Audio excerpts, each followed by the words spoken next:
Hi guys, and welcome back to a new video on the channel. And of course, I'm back with a guide, something to teach you guys. This time it's the crossing. I always cross with square. If you change it to the circle button, whatever, just replace that in your mind. But I will always be talking cross button as the square button on PlayStation. So the first one is the regular cross, just loading up power with the square button, with the cross button. This one works best, as most of the crosses, if you perform a ball roll before, because that way the ball will get more spin and curve, so it'll be more difficult for the opponent to lock onto.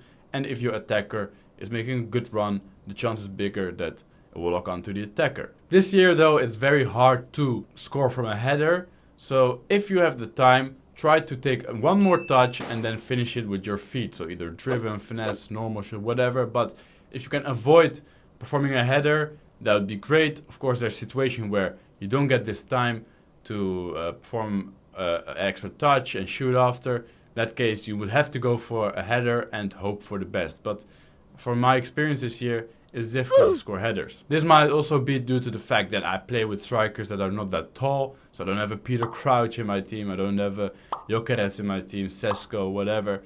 So that can also play to the fact that I don't score a lot of headers in this year's game. Next up, the double tap cross.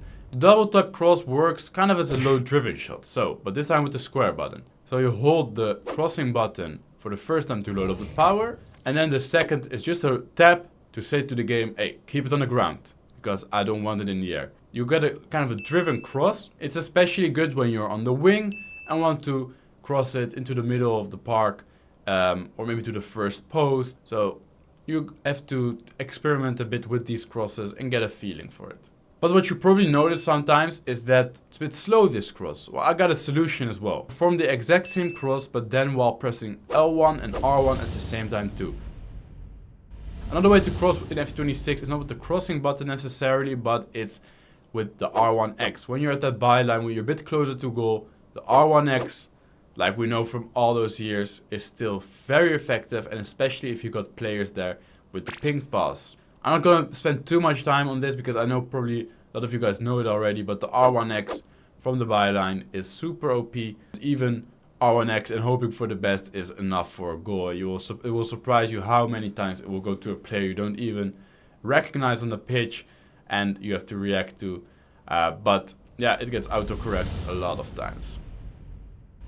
Personally, my favorite cross this year is the L2 cross. And what is the L2 cross? So if you do it with a player, a regular player, you get kind of the same as a regular cross, but when you press L2, it adds extra curve to the ball. And same concept as a whipped pass, etc.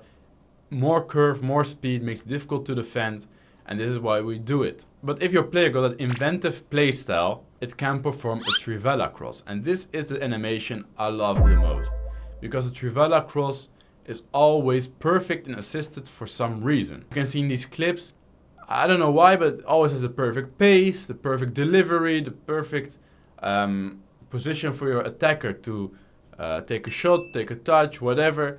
It's amazing.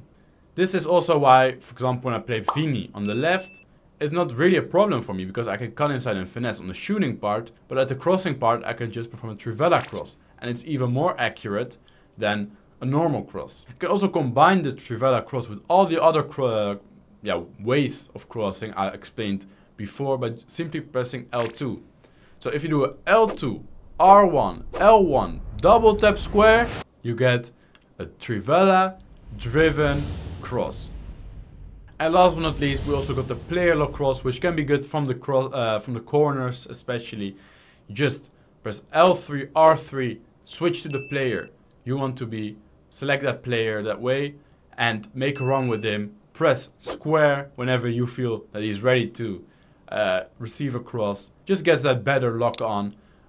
So I would also definitely recommend to start experimenting with it and see in what situations you can use it. Another thing that's OP this year is the 4-5-1 formation. So we made a video about that too. Make sure to check that one out as well. So guys, this was the crossing guide in FC26. Let me know if I missed something. Let me know if you appreciated the video. Drop a like, subscribe. I'll see you for the next time. Bye.